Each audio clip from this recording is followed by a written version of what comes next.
Yes. What is this, David? This is a Fruited Corner with Jamison. Everybody dancing. Oh, that's nice.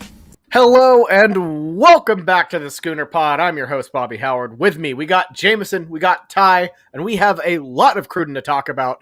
ChampU Barbecue just dropped this past weekend, and it was surprising to say the least, honestly. And Jameson, both of us have watched this whole weekend. How crazy it was. We've seen a lot of really cool stuff out of OU in the past, but this was special, Jameson. Tell me a little bit about what we saw. Yeah, this was the biggest weekend when it comes down to high-end 4 or 5-star recruits. How many they were, and all at the same time, and pulling it off, and not a bad thing was said so far. We'll talk more about the recruiting aspect of if we made any gains with big-time players and commits like Gavin Sawchuk and other cryptic tweets from Lincoln Riley. But let's first talk about, honestly, the cars might be so cool, first of all, but do y'all understand the beef that comes behind this and kind of that play that they did at Texas? Texas putting it in their edit of these line of cars, and OU's like, all right, we're just going to get real cars ourselves and line them up in our end zone on the football field. It's hilarious. It's like we got them for real. Ty, I know you have I'm sure you have a good take about the cars. Yeah, no, I thought I actually wasn't. I remember the Texas thing now that Jameson mentioned it. But when I saw the cars, I thought it was OU, being super, super cheeky basically with what we know. And I don't want to jump ahead. I know we're going to get into this later, but what we know with where college football is going, especially in terms of players being able to make some money in some different ways. And these recruits, that are visiting are some that maybe can potentially, benefit from that. And I thought it was kind of maybe a cheeky thing, come here and this could be your car if you make probably really terrible financial decisions and spend all your money on a car. But I thought that was the move there, and I really enjoyed it. As well, especially when you got the NFL dudes who, that's a common thing for the barbecue as well. But yeah, I thought it was cool. Yeah, I mean, I gotta say, nothing says you can't, write off a, Lamborghini as an education benefit. That counts, I'm sure. We'll talk about the SCOTUS ruling a little bit more later. But for me, like the biggest, ChampU is always cool. You always have the great setup and everything. The cars were awesome. But for me, what really set it apart were the amount of alumni that showed up. I mean, just absolutely baffling the roster of guys we had. Adrian Peterson, obviously a huge get. You got Kyler.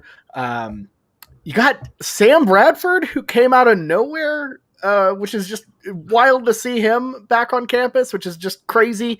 Trent Williams, obviously, as well. It just you go down the list. How did OU manage to get all of these guys to come back, Jameson? It's huge because at all these big time events for recruiting, we always seem to have like a group of guys that just come through, and it shows you how much like these athletes still care about OU. You see it with Lane Johnson. He's always tweeting about it. But whenever Adrian Peterson picks himself up, I understand, he lives pretty close, and comes to Oklahoma, Sam Bradford actually does something for once. I heard Jason White could not attend because he probably was coaching his son's basketball league again or something like that. But even if Jason White showed up, they'd be like, who is this dude? Only local Oklahoma. This is the guy from the air conditioning commercials. High tech plumbing and roof today. Well, no, that's a different one. He's Al Ash. that's the WLS one. He's Air Comfort Solutions. Yeah, of course. I'd wear an Air Comfort shirt if he ever showed up. Oh my God! I mean, definitely, it's probably out there recruiting. Like, hey, you make some money right now. You don't have to go to college at all. I'll put you to work. Yeah, but you got to flex on the row of cars. You have these Lamborghinis, Ferraris, and then you have an Air Comfort Solutions van right next to it. You too can own the best air conditioning company in the state of Oklahoma. Yeah. You see, hey, you want to come through and win a Heisman as a quarterback? This is your future. You see this right here? Yeah, I mean, I'm just saying Lamborghinis are temporary, but Air Comfort Solutions, that's forever, man. Dude's got billboards up in Tulsa. But I think it's just such an incredible flex for you to do that, and especially with Lane Johnson and Trent Williams, when you have Beatonbow as well, and then you have the two highest paid tackles, highest paid left and highest paid right tackle on the field with you. That's just invaluable. And what it kind of made me think of, Ty, is like, if you have Nick Saban come to your living room, that's obviously a deal breaker. But if you can like get this whole group of players who have had success in the NFL, who have testimonials, I think that's almost just as good. Probably not better, but I think this is one of the only places I've never seen another college football team do it quite like this, where you have them all come out like this. So Ty, yeah, that's always been something, that I've always touched on obviously I'm the least knowledgeable with recruiting, but I always talk about how I enjoy that OU has cultivated, particularly through the longevity of our coaches and our staffs as a whole. We really don't turn over even assistants really that much, especially for as big of a school as we are. And that family atmosphere and that family environment that you really can see carries through with, OU players, especially recent OU players, which I think really helps the recruiting. To have, younger guys out there that have recently, lived, that experience that can kind of pass that on to other guys. So I think that's really cool. And I think it's cool. Like you said, I'm sure there are other schools that have a ton of people that come, but it seems like, OU doesn't really even have to ask them. With a lot of them, it really seems like they want to come and they're still part of that family, even when they leave, which I think is something that the recruits really pick up on. Yeah, and it did look genuine. I mean, you have guys like Adrian Peterson who have played in the league for so long and could just blow this sort of thing off, but he looked like he was having a blast out there talking to kids. Everyone just looked like they're having a really good time, genuinely, and it really speaks to the growth of this event over the years, and I'm sure they just had tons of recruiting budget just built up over the past year where they couldn't have anyone on campus. They had to freeze out, so maybe this might have been a special case, but I gotta say, impressive setup. Some of the barbecue itself looked great. Luckily, they didn't put Lincoln on the smoker. Had to make that joke, but just truly impressive stuff out of OU. Did you see the tomahawk Wagyus that they had lined up? How many Wagyu tomahawk steaks did they make? My God, this was a huge money flex. And one thing we talk about, okay, you make a point with, they show the Lamborghinis, the Ferraris, all this stuff. And you said like, oh, maybe you could have one. What I'm thinking of is you come to OU, we've got money. We've got oil money where we can give you Wagyu steak. You see our facilities, which are top notch, top 3 in the United States of all the colleges, up there with likes of Oregon and stuff like that, who have got Nike in their back pocket. And also we can feed you like that. They show that once we get to this, athletes getting paid, there's plenty of money in Oklahoma and there's nothing to worry about there. Yeah, because I think there's this kind of this notion that because Texas is our main rival, that we don't have as much money as them, and we don't. But it's not like some sort of massive gap. We like you said, we can have Wagyu tomahawk ribeyes, engrave the OU DNA on the bone, and this is a rich program. And hey, the best part of it all, us versus Texas, you get the benefits, and you'll actually get to win a little bit. Yeah, the hardest part about the OU Texas thing is just we don't have the big city, and some kids just like living in the big city. Fair enough. Ty, what were you going to say there? I was going to say real quick, I don't want to continue to dive deeper, into that, but I think with almost 100% certainty, paying players is going to benefit Texas and USC more than anyone else. Like, they have been struggling to get back, for years. And that's finally it's going to be terrible for small schools. I think, recruiting wise, it's just going to kill, smaller like Baylor and TCU, schools that Bowdoin Blake is affiliated with are really going to suffer. And then big markets, you're going to get a big market, small market situation. So I think the disparity is really, going to get even worse. But it's a godsend for Texas, I think. Yeah, for sure. I think it really will help them a bit, depending on how they set it up. And that's a perfect segue, actually, into our next topic. The Supreme Court of the United States not just ruled in favor of, completely swept this NCAA deal completely out. 9-0 decision with some particularly scathing remarks from Kavanaugh. I'm not going to act like I'm some sort of genius on the Supreme Court or anything, but it seemed pretty definitively against the model of amateurism. I believe some of the quotes were, you can't have you can't underpay restaurant people because the passion of them serving is it adds to the experience. And if you just read the whole thing, it's really the first punch to what is eventually going to be a knockout punch for the NCAA and amateurism. And I really am interested to see where it goes. I kind of think there's a way to kind of cap it a bit where everyone gets to pay the same amount. I don't know if there's a way to do that properly. Ty, you're concerned about a Texas maybe really taking the lead here and just running over all these small schools. What would you do to kind of fix it? Oh, really? I'm not you guys know I'm a hater of the small schools.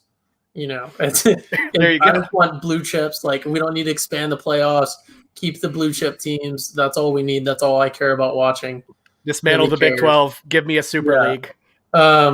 No, I like having, the big teams and the league, and then they're smaller teams to beat up on before they meet in the postseason. But the Supreme Court ruling, I think it's important to understand. This specific one was about education-related benefits specifically. So I don't think it really got into, and I might be completely off here, but I don't think it really touched on pay for likeness and then just paying for play. I think it had more to do with some of the more restrictive NCAA rules because the rules that they had were very, very. So I think the Supreme Court, their decision was sort of narrow, but they knew that it had a wider scope, and that's where you get those additional comments from some of the justices saying, the whole system is messed up. That's not specifically what their ruling was about. But I think it definitely, we could probably have Boat and Blake on to do a deep dive into this. Might be a neat segment for him. But it's definitely going to be used as a benchmark, and it's another domino that has fallen for sure. Yeah, and it's huge. But yeah. Yeah, no, absolutely. And, it is about, for example, before the ruling, and probably before the ruling, you couldn't go buy, if you're a coach, you can't buy, your quarterback a laptop because he doesn't have a laptop. He needs it to, for school, because that would be improper. But that lawsuit rules that, no, it's totally okay for you to fund that sort of deal. Jameson, your thoughts on the whole thing and what it means for, recruiting, what it means for college sports as a whole. What are your thoughts? Yeah, I understand that it isn't exactly what we were looking for the breakthrough of the whole, athletes are paid and we're good now. This is just the first step. And when I first saw this and I first read through it, I thought of it more as I feel like a lot of times with courts and cases, as soon as one ruling happens, you can use this ruling, this unanimous ruling from the Supreme Court, to help jumpstart into other things that they're going to open up in the future. They saw that this got passed, and therefore it's going to expedite and more likely pass other stuff. So yeah, with that, and then, the quotes, like you said, saying the NCAA is not above the law, you can obviously see that the state of people very much moved away from the anti-paying college athletes, because, not too long ago, I remember, maybe 5-10 years ago, we had conversations, and it was a, close argument of should we pay college athletes or not? Is it feasible? With Title IX and everything, if you were, like you were saying, if it's an equal thing, how can we pay the women's rowing team the same as the college football team? And do we have enough money in the budget to do that? And will it be equal across all platforms? Obviously, we found different ways to do that nowadays, but it's changed a lot because, if you talk to 90-95% of people in common, your common Joe or Jill on the street, they would be in favor of paying the college athlete. Yeah. And the likeness thing, I think the likeness thing is the avenue. And that was one of the things I think that a lot of the editorials on the Supreme Court's decision touched on, especially when you touch on the Title IX, is that most female athletes, their peak is college, and the door is open for them, to be making those marketing deals or merchandising deals or whatever else in that sort of window. And I think that's a really solid thing. I had something else that was more profound that I was going to say. I will say, just like Jocelyn Allo would be like making bank during that World Series run if she could, like, if you could sell a Jocelyn Allo jersey or just even shirts like with her name on it. Oh my gosh, that'd be so much money. That'd be so helpful. I think what we're going to see is that it's ultimately not going to be decided in the courts, right? Because it's not, it's not a legal thing. The Supreme Court made their decision and had their ruling on education benefits specifically.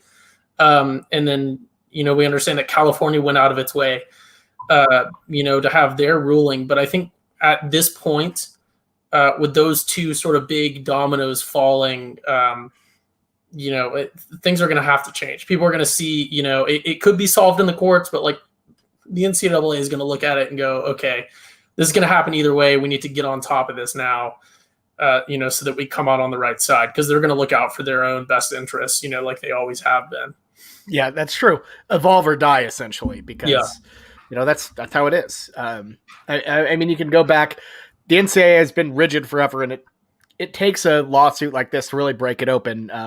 Take a look at TV deals, or the TV deals in like the 80s, the OU and Georgia versus the NCAA case that allowed schools and conferences to negotiate them on their own. It changed the game, and nowadays you couldn't even think about having to watch one game at a certain time slot every week. That would be insane. So this is going to be just a groundbreaking thing, but it's not like it's not completely over. You can't give Spencer Rattler, a couple milli because you want to. So, there's still a long way to go. There probably is a little bit of that on the side. Not a couple milli, I'll tell you that much. But I don't know that we'll ever see salaries necessarily. I could definitely see some sort of profit sharing thing being worked out, especially for like Title IX stuff specifically. But I think likeness really is the future, which makes sense, right? Because if you're an art student in college, no one is saying you can't go sell your artwork on Etsy because you're still in university. Or like if you're a business student, like no one's like telling like Mark Zuckerberg he can't be designing Facebook in his dorm room because he's an amateur and he's learning at that moment. Like that's how I think about it, and likeness really is the future. Yeah, I mean, if you're out here playing the violin, you can't play in public, or else you're gonna ruin all the spirit of amateurism. So, I think that the big thing here that we really just understate is I really think that we've been slowly moving, but there's going to be a big spike sooner or later, and things are going to go fast because there's going to get towards a time where the Power Five and, the big conferences could be like, I'm done, NCAA. I have no, obligation to stay with y'all. And we've already talked about just completely just going off and doing our own little super conference of where we keep all Power Five, and we don't need NCAA anymore because we have the power. You've seen it in the NBA, and you see it with the NFL. You see player empowerment. The athletes are realizing that if they aren't being played, if they aren't being used, they can use that as leverage. And so you see all these big time stars requesting trades. It's going to trickle down to the college athletes. It's going to be realized like, y'all don't have anything without us, so we can leave, start our whole new thing. There's plenty of TV deals that would be happy to take us and give us plenty of money, and we can do exactly how we want to do it. Yeah, and I've kind of made a joke about it earlier, but if they did find a way to do some sort of weird college football super league that was played out over a season, you can't tell me they wouldn't split off. They would make so much money off of that. It would be spectacular. I just think we're at a point in college sports and college football, especially since we've met. Actually, they've gotten halfway approved a new college football playoff proposal, for God's sake, which we could kind of touch on a little bit here if y'all want. 12 teams, what do y'all think? Ty? Yeah, I'll keep it quick. I'm not a fan necessarily of the 12-team expansion just because we haven't seen a reason for it yet, right? Like I understand expanding to a number where everyone that comes in is realistically competitive, but I think you can go back. I think, and somebody might burn me here on something ridiculous. I think you can go back 30, 40, maybe even 50 years. And I don't think there's a number 12 team that is competitive against a top team in college football in any time. I know in the last 20 years, there's not a number 12 team that is a national championship team. Like, that just doesn't make sense. So I don't understand. I understand from a business point of view, maybe the fans and like viewership, but there's not a need, really to expand to 12. I don't think. Fair, and I think I've always thought 12 was too many, but I think the biggest thing for them is adding more hyper meaningful games where, even though, like, yeah, you're right, 12 probably won't win a national championship, they can still move on and advance. And more than anything, thinking outside of the playoff, it makes every single college football game incredibly meaningful because, I mean, you could have a pretty mediocre year and still make a random run and kind of and get your way into that playoff. That every team, if you lose 2 games and are not Oklahoma, Ohio State, or Alabama or Clemson, you can still be in the running to make the playoff. See, that's the issue, is because that only helps the big teams, right? Because like looking at last season's postseason rankings, like number 12 was Coastal. And then, you had Indiana, Iowa State. I understand these are kind of muddled by the bowl games too, but like having where you can reliably get in with 2, maybe even 3 losses is only going to benefit the big names. Like if you're Coastal Carolina and you're coming into the selection committee and you have 2 losses, like that's no bueno even with 12, I don't think. Yeah, I'm not the biggest fan of it either. I think that getting away to get a non-Power 5 bid somehow in there is positive if we're going to expand. But like you said, the big time teams, even if they lose a game, they've been getting into the playoffs pretty, routinely here. And the teams that deserve to get in have been getting in. I don't know how much this changes it. It just gives the big teams an extra game. And I just think that it needs to be more focused on, conference championships, getting automatic bids as in like, it is in college basketball, and then getting these non-Power 5 somehow a route to get in because it is unattainable right now. And it'd be really fun to see them get a chance. This is not like basketball though, because in basketball, an upset is extremely easy to happen because it's a very variable sport, so many different possessions. In football, upsets don't happen that much, and that's why they're such a big deal whenever they happen on Saturdays. Yeah, exactly. And, I don't know. I, for one, love the idea. I think the thing that's pushing me through on it is I love the idea of playing playoff games at home and away sites. And my biggest problem with it is the fact that if you have a top 4 spot, you don't get a home game, which is, I think, just so stupid. Nobody wants to go to more neutral site games. Nobody wants to watch more neutral site games. It's a non-starter. I think for me, I think that would be just really cool for the sport, really cool to see. And I think that's some of the element that would kind of keep it going a little bit. But in general, in terms of can you win a national championship as a 12 spot? I really don't believe it. I don't believe that underdogs are really a thing. But you know what? I would much rather watch, a 12 seeded like Coastal Carolina, play a meaningful game of football that they could possibly advance than go play in the Meineke Car Care Bowl or whatever. I mean, just look at what happened to Coastal this year. They went out and played Liberty. They didn't even care about Liberty. That was like. They had already had their bowl game was that BYU game. That was their chance to really like break in and do something crazy. And it just, when you lose when you lose the meaning, I think you lose a little bit of steam out of the sport. And I think adding more games that matter It's just a more fun product. Yeah. I think now that I think of it, I think there's two important things. I feel like expanding it and allowing more room for losses for the big teams is going to hopefully inspire more marquee matchups in the regular season, because then you don't have to worry as much. Say you're a top 5 team, schedule another top 5 team week 1 could still kind of be significant in the the selection if you lose that one at the start of the season. But I think now with 12 teams, it means a little bit, you might have a little less risk of really trying to do a big matchup at the start of the season, which would be really cool. Yeah. To see more of those. And then I think the second take is it's going to be really funny, but I think there's going to be a lot of people that are having not ironic at all takes that the 12-team playoff should just be the entire SEC and everyone else should have to sit out. No, what I can't wait for with the SEC is the time where Alabama or Georgia ends up at a 12 seed and has to go play at Camp Randall in Wisconsin in the cold. That is what I want to see. Imagine Georgia having to go to Nippert Stadium in Cincinnati. But yeah, anyways, Ty, I know you got to get out of here. Any final thoughts before you leave?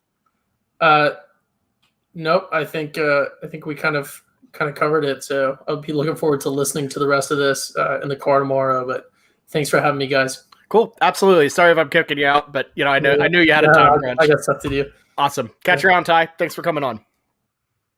All right, Jameson, just you and me. It's time for Cruden Corner time. Tell us what happened at the ChampU barbecue. Some of the big names that came through. Some of the pluses, the minuses, and hey, looks like we got a couple commits. Yeah, there is a lot right now to talk about, and we cannot hit everything. So let's just try to hit the big things. Let's first talk about, Gavin Sawchuk is obviously the big thing that hit, but we've known he's been a strong OU lean for a while now. Was supposed to take a Notre Dame visit this coming weekend, and he canceled it. Looks like he's shutting it down. Has a great relationship with DeMarco Murray, one of the best running backs in the nation. Here we go again. We have a big-time running back room. Hopefully we hold on to it. We got Raleek Brown and him as well. We still have one more running back spot for hopeful Javonte Barnes from Las Vegas. So, yeah, this is huge. This running back room, even though we've been getting transfers, we got getting Bradford from LSU and stuff like that, we need running backs and coming through high school because we have been barren recently. Every time we get close, Alabama just snags them away last minute. Mm-hmm. Yeah, I think that Sawchuk's different. I'll say this. I don't think that he's going to be like a Jace McClellan. I feel like he's pretty solid to us. Fair enough. I've just been hurt before. It's like the Geico commercial with the guy with the little dollar bill on the end of the fishing rod. Every time we get close, Nick Saban just pulls him away. So yeah, but I agree. The real team is really to be scared of is USC with Raleek Brown. Raleek Brown's got a little kid that he just had, and USC they're pushing pretty hard on recruiting this cycle. And they feel like, hey, you're from California. Why are you going all the way to Oklahoma? Oklahoma, where it's just the airport isn't even a main hub over there. The Norman isn't even close to Oklahoma City. They're going to say that, but which is complete BS. And they're going to be like, you can barely even see your kid. You're not going to even be a part of your kid's life for the next 3 years if you go to Oklahoma. And they're going to pull that. And I know they will. Jeez, Clay Helton just trying to do whatever he can to survive. It's a tough go out here. First, he has that really tough photo of USC posted for his birthday. Now they're so he's like, you know what? I'm mad. I'm going to start feeding lies to this poor guy and his kid. It's a guaranteed negative recruiting is huge. You have to do it. Especially we always think USC. that OU, and we think that OU is some white knight that they never do. Of course we did. We just put on the cars on the end zone, and I understand that's just sass. That's not talking mad game to some other recruit, some manipulating some 17-year-old. But you have to do it because it's competitive, and you've got to play your edges. Absolutely. You do whatever you can to survive. That's what Switzer did. He was out here digging through garbage cans, trying to see what type of beer, whatever recruit's dad liked. So, obviously don't go too far, but negative recruiting, it's a part of the game. That's a fair part of the game. It's literally in the game in NCAA 14, I believe. Yeah. Is you can talk down on other schools. So let's not act like we're, let's throw the morals out. We're Oklahoma recruiting. Let's not act like some sort of. As long as we're not bagmanning like some other SEC schools, LSU. Oh, we bagman. maybe a We little. just not we just not McDonald bag Manning. Yeah, it's like a sneaky bag, But that OU compliance, they're hard to get through. So Yeah, I think so. I know I'll get a little bit more to the barbecue, but I want to hit on this with recruiting because this is big. Because USC is going to be like a team that's going to be stealing recruits from us this year. I'm really scared about the biggest recruit and the best recruit in Oklahoma, Gentry Williams, DB out of Tulsa. DBs from Tulsa is a thing that we do not like to hear as OU fans because we've been losing them for Josh Proctor, Daxton Hill, etc. This guy has got a lot of new crystal balls to USC. And whenever we thought he's been an OU lock for like a couple years now, even since he was a freshman and sophomore in high school. And it's starting to think that maybe he would like to be under the bright lights in Los Angeles. I'm sure, like we said earlier this episode, USC's got LA in their back pocket, name and likeness. That's going to be a huge thing there. And like I just said, Tulsa and DBs, like Tulsa, I don't know how OU is viewed in Tulsa. It's a very weird thing that I don't understand, and I know we've seen some people from Tulsa who cover OU talk about the negative view of OU in Tulsa. Like, I don't get it. Was it just we passed up on a guy one time, and there's just been a long-standing bitterness? Do they not have pike passes and can't make their way down to Norman enough? I don't understand. Do we need to play more games at Skelly Stadium? I would play more games at Skelly Stadium. Yeah, for sure. And I think that, it is just like a culture of like, they don't respect us up in Tulsa, and they don't take care of, their Oklahoma kids. They wait to give us an offer, and they are recruiting Texas too hard. But the thing is, whenever you're recruiting Oklahoma, you're going to get late to a couple guys because as soon as you offer an in-state kid from Oklahoma, whenever you're Oklahoma, University of Oklahoma, you have to just completely just nail that down as they're coming. Because, Texas can offer all these Texas kids, but there's so many other schools in Texas that they're not worrying about. Like every single kid I offer is probably going to come to us because obviously it's not like that. But with Oklahoma, if you give them a committable offer, that's a spot. And you got to be very careful and make sure you dot your I's and cross your T's on all these kids. For example, Chris McClellan is a huge, huge name defensive lineman who's just grown and just gotten really big, transferred to Owasso. And he is one of the best D linemen in the country, and his rating just keeps popping up on every single recruiting service. He was at USC with Gentry Williams. Looks like they're good friends. And, it looks like that we're going to have some trouble getting him too. Guys in our backyard in Oklahoma this year is not an easy cakewalk at all. Yeah, no. And I mean, that just comes with the territory of Tulsa being as good as it is. Jinx and Union have always been fantastic. So yeah, the Vultures are going to come, and it's a little. I mean, I think we talk about Tulsa a lot because, let's be real, the East has dominated the state of Oklahoma for years in 6A football. The reason why it's Tulsa is because they have better players out there, just flat out for the most part. That being said, whenever we get guys from Central Oklahoma, they turn out pretty good. Just ask ask Sterling Shepard, ask Creed Humphrey.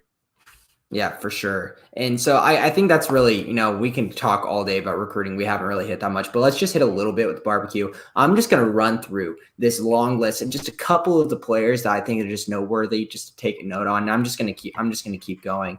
Just, I mentioned Javante Barnes. He was there, the running back from Las Vegas.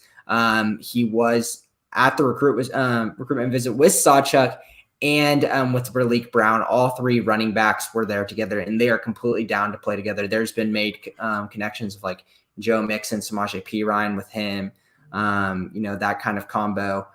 So it looks like they're all cool, ready to go. So we'll just keep a really close eye on Javante Barnes, but it looks like he is favoring us. The best offensive lineman in the country was there, Devon Campbell. He's a Texas kid. I think he's Arlington. And all of our NFL guys are hounding on him hard. And looks like he's still probably a Texas lean, but something to look forward to. We had a lot of offensive linemen, Dane Shore, Jake Taylor, Cam Williams, Cole Hudson, all guys that could come to OU. We could see a lot of commitments here in the next month, I'm my guessing. And then just, a couple of just interesting things. Chance Biddle was supposed to show up, the D-back from Texas, and he is really good friends with Jordan Hudson, who is the recent decommitment from OU. Strong lean. I don't know if he's committed yet to SMU, but he pretty much has because he is really close friends with the person on their coaching staff. And it looks like he completely sold him on going on SMU. And Chance Biddle, a really good D-back, might also go to SMU too. Went to SMU instead of ChampU Barbecue that weekend, even though he comes out and publicly says that OU is in my top group. So very, very confusing here. What is going on with SMU? I don't know. SMU out here back to their old tricks, maybe? Do they have a bunch of gold Trans Ams they've hidden under Gerald Ford Field? They're just ready to unleash? I don't know. Yeah, and here's the thing. SMU, they're not like an absolute joke. I think they, remember Preston Stone was a quarterback commit. I think it was a year or two ago. That's their, high-end 4-star, near 5-star kind of guy. Obviously, it can sell them really hard of like, hey, come play with me, and we're going to have some youth and move up, and we can have a high-powered offense to get your name. You go to OU, you're already in a class with, a 5-star and Luther Burden, who is visiting this weekend, wide receiver, and Taylor Shetron from Edmond Santa Fe. You can get overshadowed really quick, and their wide receivers classes the past couple of years, they've got a lot there too. So it's easy, if you don't believe in yourself that you are this number one guy and you can just completely dominate at OU, it's very easy for a really good athlete to just get hidden and then make a transfer. We saw that, like Jalen Robinson transferring out of OU, barely played maybe like a couple snaps, and now he's getting like talks of like one of the better wide receivers in the country at Central Florida this offseason. Yeah, I mean that's the thing, is sometimes it's just not a great fit. Sometimes it takes a while for you to find your footing, but it's interesting because in the situation where you have so many good wide receivers, yeah, if you're a 5-star, you're worried about having other 5-stars. But also take a look at like a Marvin Mims, who, we spend all this time talking about, Hazelwood and Weiss and, Bridges. But he, of course, other situations happen. But, he comes out and is the best receiver last year. So there is a way to fight through. It's not everyone's path. And I think it just kind of depends on who you are. And it depends on just what happens. So I think it's interesting, the thought of iron sharpens iron versus am I going to get lost in here? You really don't know. Yeah, for sure. And I guess just rounding out on this 2022 class, Derek Moore, defensive lineman, was there. He's a high-end 4-star guy, got a lot of crystal balls to OU. I'm not sure who this other outstanding eyeball is, but, he's a strong consideration for a near commit. Very good defensive lineman. We're hoping we can round out a couple more of really high-end defensive linemen. One of the best D tackles, DNs in the country is Gabriel Brownlow-Dindy out of Florida, and he is an OU legacy. His parents were big OU fans. The big problem there is he's a very, very big-time religious person, and it looks like his dad just got a job in the College Station area. What do you know? So this could be a little bit of an A&M OU back and forth here. Big Amari Aber is a Duncanville guy. We've been close with him for a while, but, he's going to get a lot of SEC talk too. But, getting Derek Moore is huge. Getting just, at least one very high-end defensive lineman is big for us moving forward. And then just hopping through, we had a lot of our commits still there. Jaden Rowe, recent D-back commit from the Tulsa area. He's like 6'3", ripped, just straight athlete, not really highly rated, but he's a physical specimen, which OU loves to take. And guys like, Jason Llewellyn from a tight end from Texas, Demetrius Pancake Hunter, Taylor Shetron, all there. Before we move on, I think that the biggest thing to talk about, and a really good talking point me and you can have right now, Bobby, about this barbecue is the 2023 class. And if you've seen anything about the barbecue, the biggest visitor, even with all of our big time 2022 guys, is the number 4 overall player in the country, arguably the best quarterback in 2023. Arch Manning is above him, but just because he has the Manning name is probably why he's so highly regarded, even though he's very good. Is Malachi Nelson. Have you heard much about Malachi? Yes, I have. He is the next in the cycle, as I understand, to the heir apparent to our heir apparent of Caleb Williams. I haven't seen a lot of tape, granted, but the guy looks like what little I have seen, he looks like the real deal for sure. So I would love to hear more. Jameson, educate me. Yeah, so I don't know if he's a Caleb Williams-esque recruiter, but what he's got already kind of forming in relationships with wide receivers around him could be absolutely deadly. Probably the 4 of the top 6, maybe, just an estimate there. Wide receivers in the nation are OU leans right now, which is nuts because of they want to go play with the best quarterback in the state. So his best friend, who it claims is a package deal. I hear package deals all the time in recruiting, and half the time they work. But Mekhi Lemon, and he was at the barbecue, loved OU. Malachi Nelson is going to be announcing here in about 3 weeks.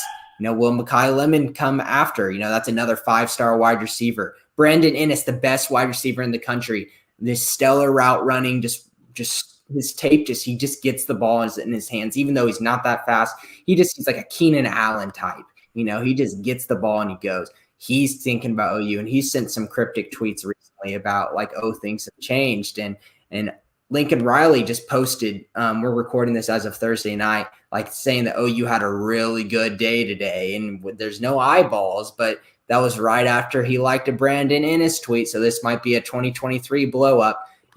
Got another wide receiver that was not at the barbecue, but he's the number 2 wide receiver in the country. Jalen Hale out of Texas is an OU lean.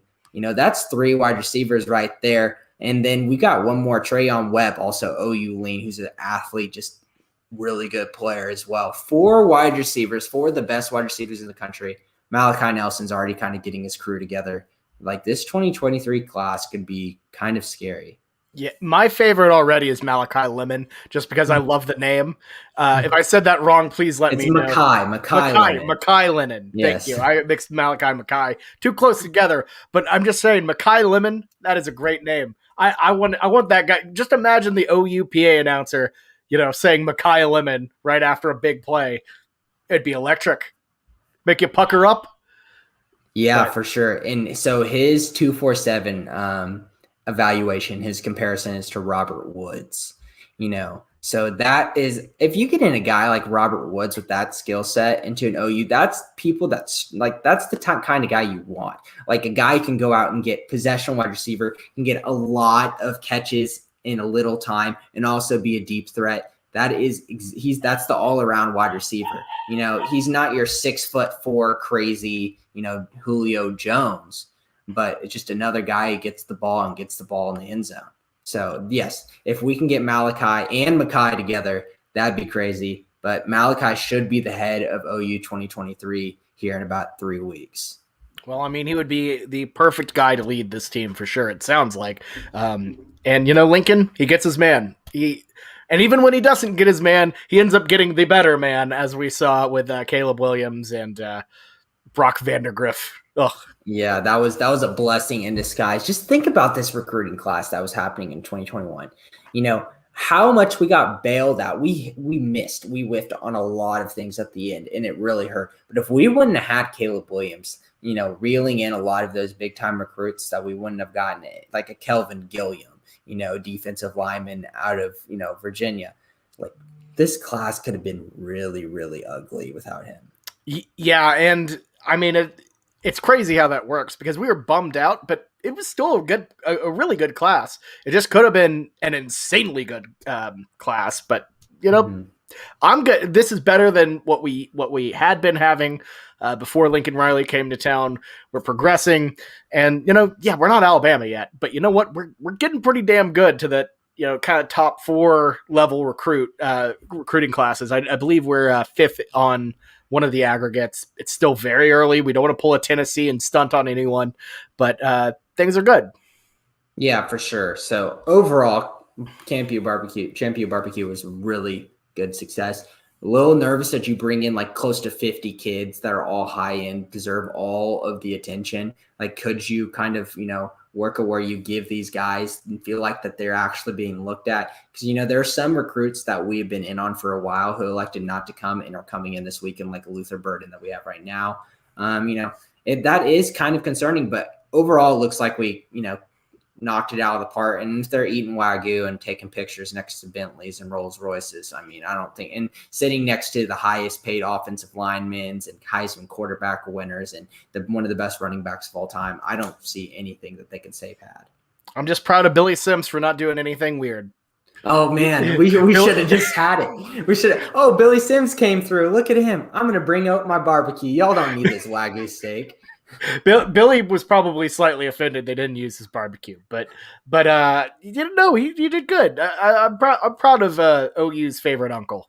Just coming in doing a good job. So yeah, for sure. But that's pretty absolutely. much it with that. Unless you have anything else you want to say, that's pretty much it with the ChampU barbecue. There's a lot more that we could just talk and talk and talk, but we need to kind of see how things unfold. We still got one more eyeball. I would not be surprised if we see a lot more commits in the next month.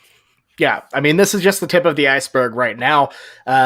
Events like these, they happen and you see the effects of them for months and months in advance. And I'm looking forward to breaking them down as they come in. But Jameson, it was really good catching up with you. And thanks for all the info on ChampU. Yeah, for sure.